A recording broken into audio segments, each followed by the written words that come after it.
Anna Palaci al termine di una gara che potrebbe, uso il condizionale, darci anche il terzo posto. Grande partita e grande battaglia però in pista, difficile molto. Molto, soprattutto agli ultimi minuti è stata dura, molto.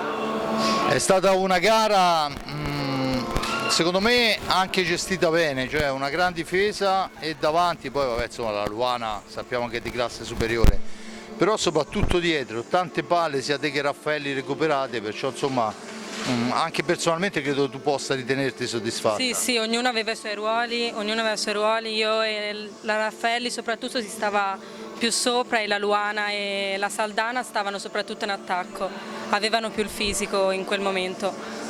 Senza ombra di dubbio gli ultimi minuti sono stati quelli della sofferenza, infatti abbiamo visto che Luana doveva star laggiù, cioè ha invertito il fisico praticamente, no? Luana ha avuto un infortunio al ginocchio e quindi non riusciva a muoversi tanto bene, quindi l'abbiamo fatta stare ferma in difesa e noi si faceva il possibile. E comunque è un campionato che è iniziato diciamo non al top, ma che è finito mi pare in un crescendo importante, e questo è anche un buono spunto per il proseguio. Soprattutto rispetto all'anno scorso molto meglio. Allora rispetto all'anno scorso dobbiamo dare i meriti anche alla parte tecnica, sì? Dimmi te. All'allenatore Roger fatti vedere.